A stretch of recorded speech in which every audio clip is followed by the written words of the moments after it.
dia. That's as much Portuguese you're going to get out of it. If you ever want to find me during the conference, I'm the least dressed up person here, so it should be quite easy for you to connect. I'll be more than happy to meet with you guys after this talk. So my name is Steven, and a brief introduction of myself is I started my career in the satellite business, moved over to drone with Google X, and now I work for Uber ATG as of last month. So I'm currently working on the Uber self-driving car, which a lot of the technologies I build out for Google X is transferring to. So at Google X, these are the three criteria that we try to solve. In order to become a product at Google X, you have to have these three principles. One, you have to have a huge problem that's going to impact more than billions and billions matter of people. It has to have a radical solution. Just a problem without a solution doesn't really get you there. And you must have a breakthrough technology. And throughout the talk, I'll explain how these three components come together. So I want to start out this talk with Joseph Strumper, who is an economist back from Europe and then was a professor at Harvard for a bit. And he studied entrepreneurship. So his quote is, "The economic progress in capitalistic society means turmoil, and entrepreneurs bring this creativity to overcome that." So if you look at the history of our society and mankind, entrepreneurs made small incremental changes to get to where we are today. The reason I'm able to stand up here is not because Google is a great brand, but before Google, there was this history of entrepreneurs that I want to go over. So about 4,000 years BC, so that's about 6,000 years ago, mobility started with this animal called a horse. And for a couple thousands of years, people were transformed into sitting in a horse and then invented a wheel and a wagon. So there was some entrepreneurship there. Moving from that, in 1802 was when the steam engine was developed. And then cars was first developed in 1896. But in order to get there, there had to be different people who actually encouraged into that infrastructure. There must have been some kind of domestication of horses so we could ride the horses. And then it increased agricultural productivity, and that's what we call an agricultural revolution. After that point, some tools and wheels were invented in BC 900, and that's when the logistic production has increased vastly over a period of time. After that, in 1802, in order to get to the steam engine, Andrew Carnegie had to come up with strong steel production. Steam engine was invented by Thomas Avery, and light bulb had to be invented by Thomas Edison before we were able to see that. So when people talk about technology, they look at just the outcome of the results and don't appreciate the actual process to actually get there. What I would like to talk to you guys today is about this process. You don't have to be working at Google, you don't have to be Uber in order to come up with this innovative ideas, and things can happen here in Brazil as well. 1896, in order for cars to get very massively produced, somebody had to come up with the road standardization. That's regulatory rules. There had to be an international auto standard. There had to be some safety standards. And who gets to drive was standardized by the license standard. So if you look at it, technology and self-driving cars and drone industries that we incur today is a combination of regulatory and technology combined together. So one thing that I want you guys to think about is if you look at nature, nature already solved all these issues. If you consider the Earth ecosystem as a regulatory rules, and these birds who's flopping around in this ecosystem, that's the kind of relationship technology and regulatory should have. If you think about this, If you look at the hummingbirds, hummingbird has an eye, which we call a sensor, that's this small. A brain that's probably this small as well. But it's able to detect and maneuver through areas that humankind even cannot throughout the airspace. So if nature already solved this, why can't technology solve that? And that's the kind of intriguing points that I try to solve within my career. So again, 3 major questions. We have to have a huge problem. We must have a breakthrough technology. And an intersection with radical solution will get us to that point. And starting with this video.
How do you like it?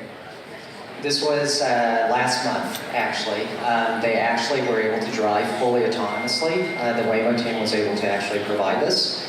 It's a very localized area that they're able to run this program, but sooner or later, we hope to bring it to Brazil. And this is actually happening now. It's not 10 years from now. It is occurring today. So let's talk about why this project was started. So if you look at the Waymo proposition, the huge problem was nearly 1.3 million people die in road crashes each year.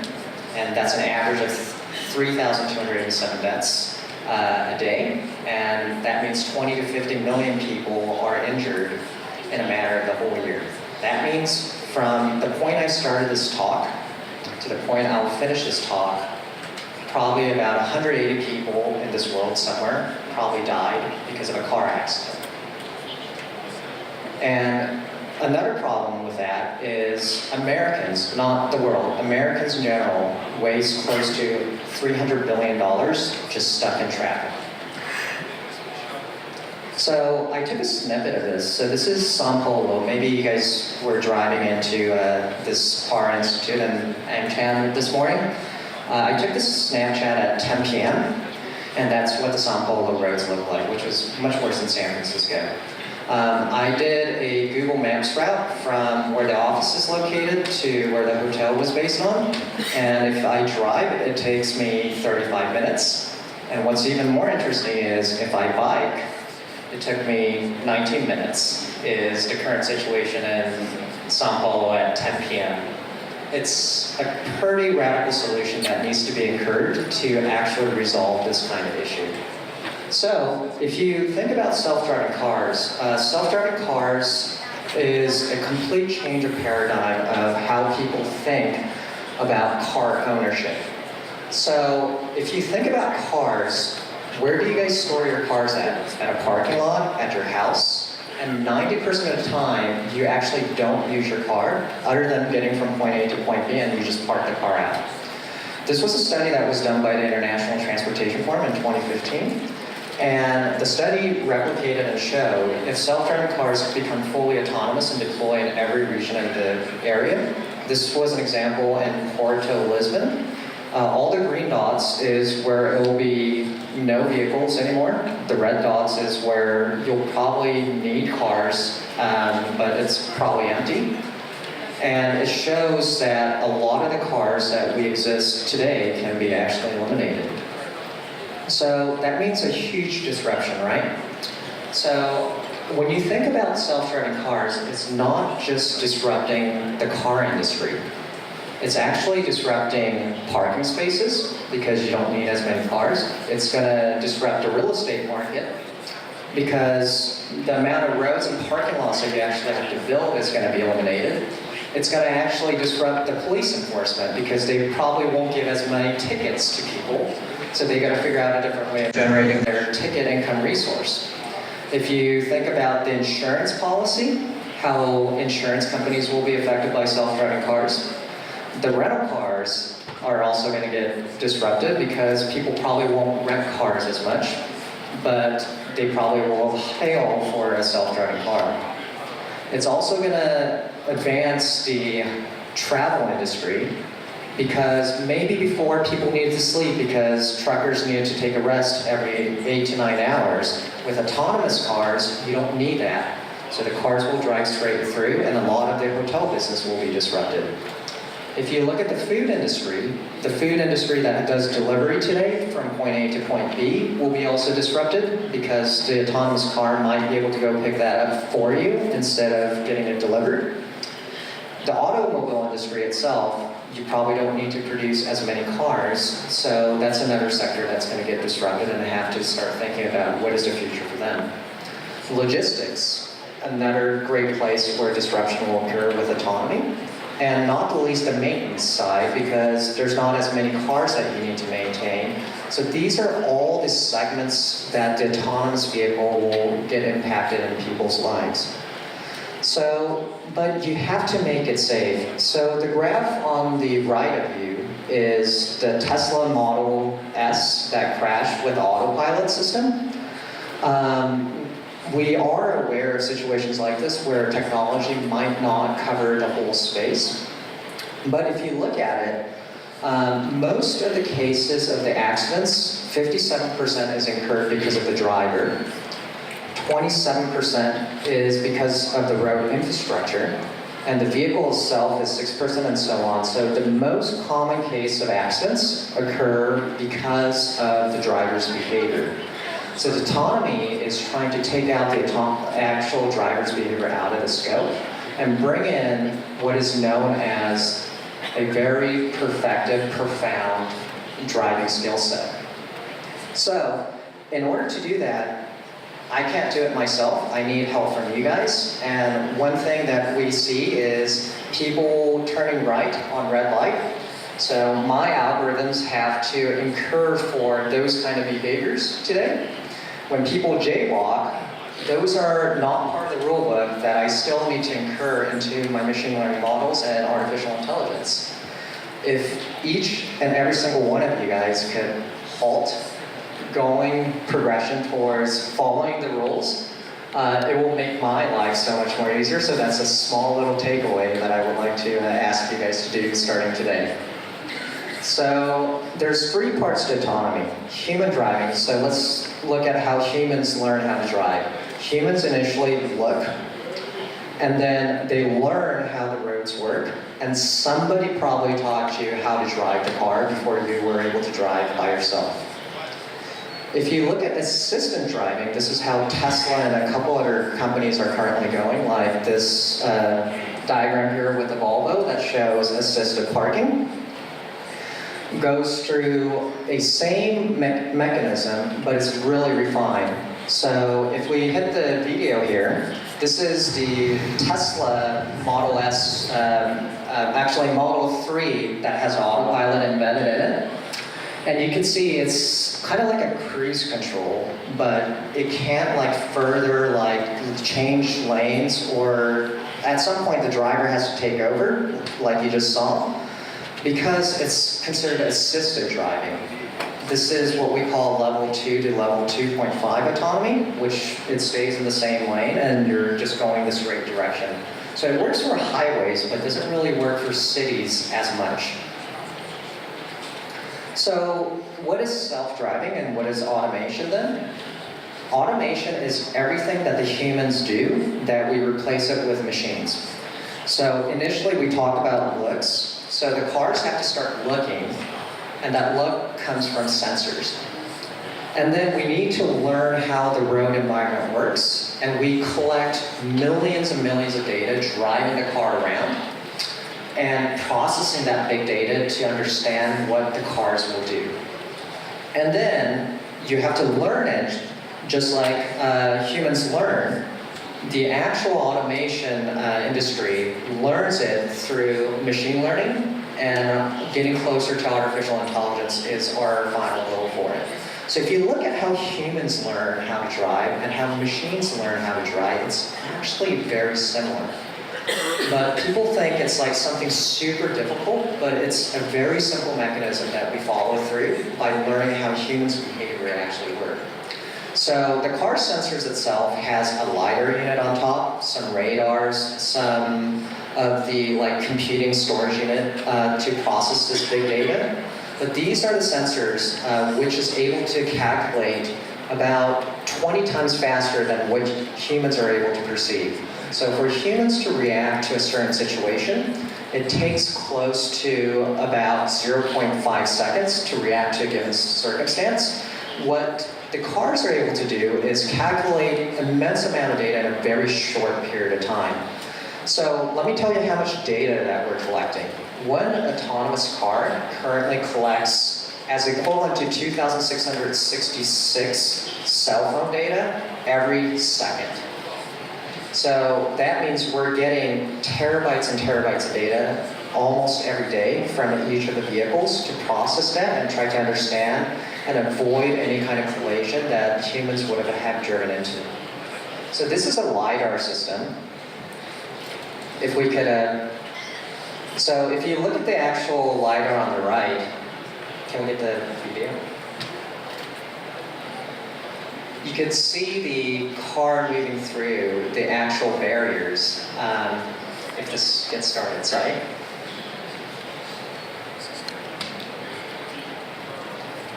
If not,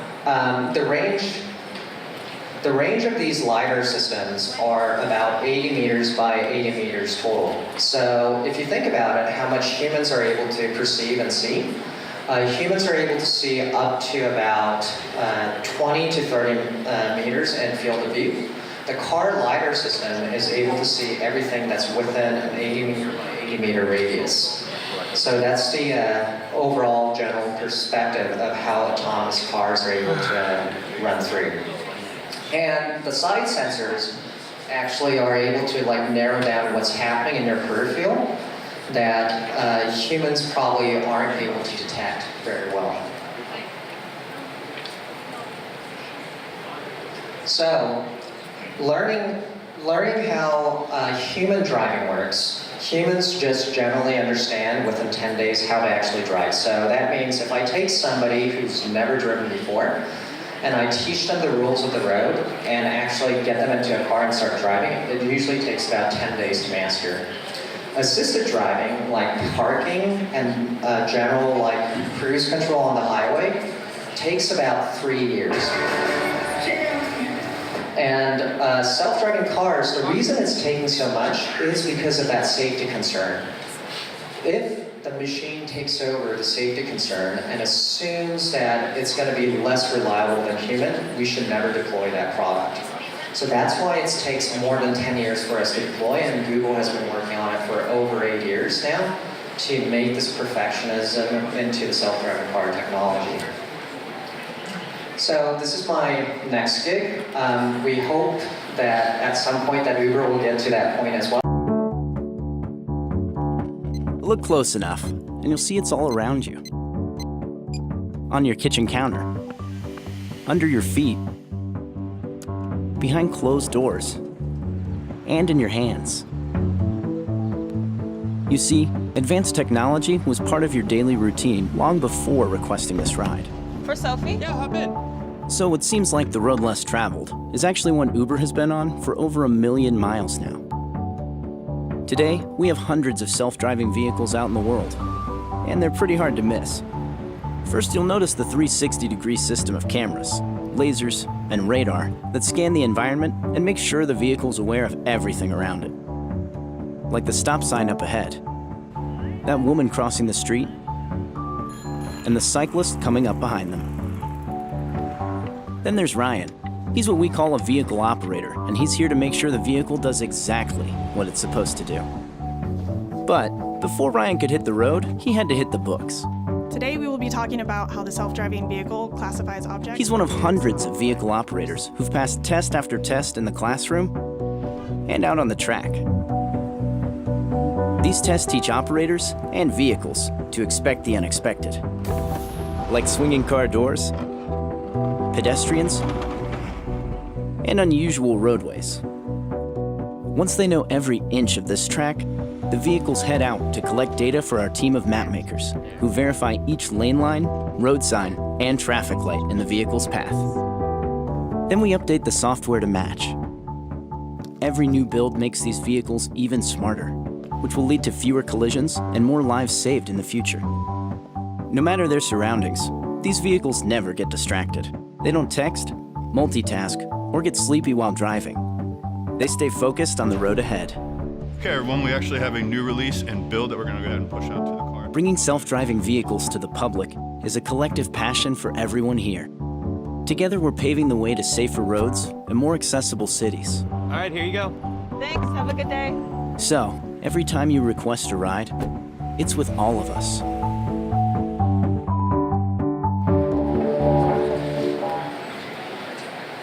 So we hope with self-driving car one day that we'll make the roads much more safe and sound. So let's talk about the drone industry, one of my last projects that I've done. So the big problem there is, on average, people have 90% of the items that is used less than 3 times a month. I'm sure you guys have hammers, screwdrivers, and various different utensils that you probably don't use it so often. And if you can truly share anything and get whatever, anytime you want at that very moment, that is true shared economy. So this is somebody's garage, kitchen, and closet. And how many of you guys have situations like this? And if you think about this, and think about how many of these objects that you actually use on a daily basis, it's probably about less than 10%. So what you should look like at actual homes is something like this, where when you need something, it gets delivered out to you. And that's the mission that Project Wing actually had. So disruptions occurs in this industry in a very similar manner. Real estate, home insurance, how retail actually works, and banking, who finances a lot of these commercial industries, as well as food, less mobility, and less waste, actually. If you eliminate 90% of your goods, you could save up to 85% of like the total assets that we're actually mining today. So 80% of ownership, 95% less waste. And that's the big problem that Project Wing was trying to resolve to. So drones work in a very similar manner to self-driving cars with less contingency because it's up in space. It has to follow through the airspace management system and also go through the same rigor that any large airline companies go through, like Embraer in Brazil would be an example.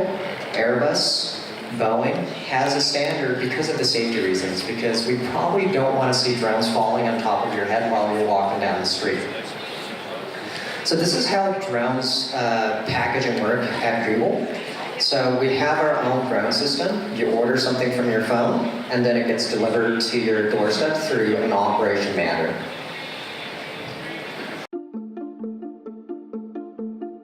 Project Wing is aiming to transform transportation.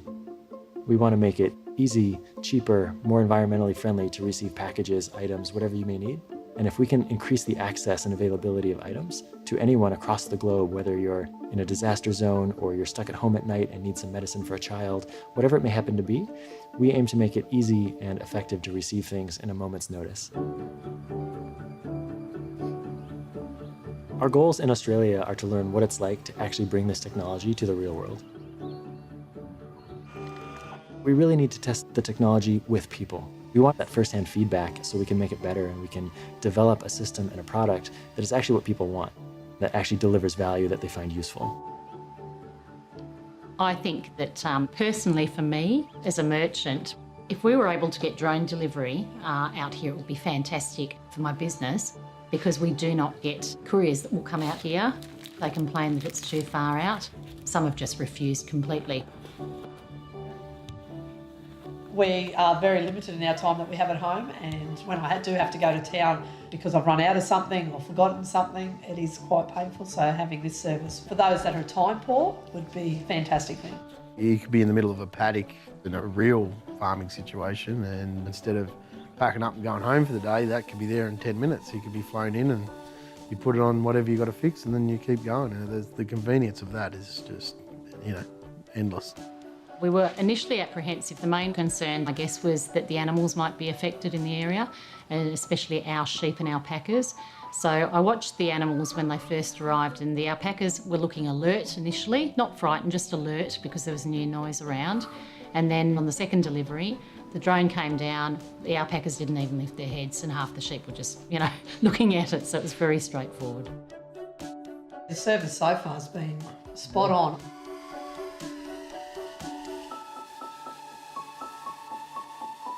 It's amazing to see how the drone positions itself to the exact position every time, and it has been very, very quick.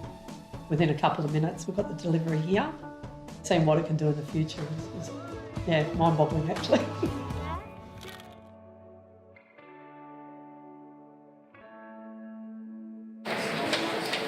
Less waste, communal space, and more disruption.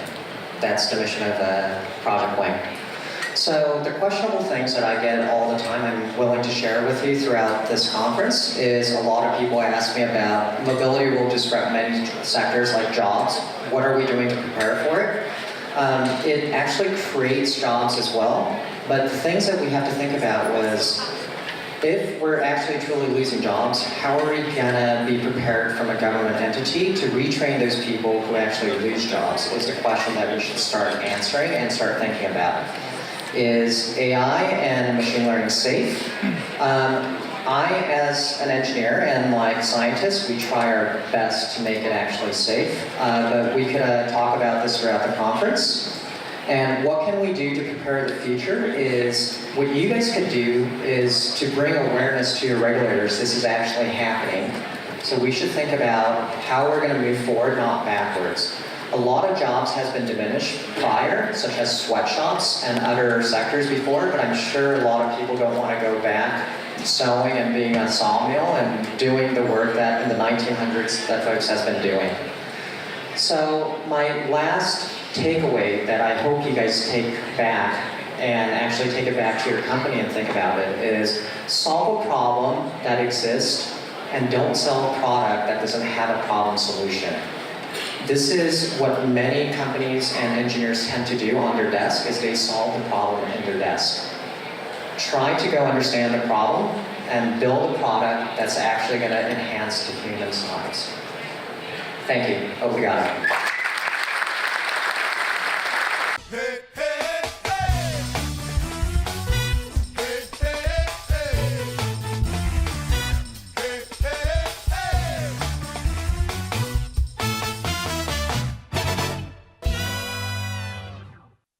Well, thank you very much for the presentation, Stephen. Yeah, thanks for having me. I have a few tricky questions for you. First one, do you think Uber Googled your resume before they hired you?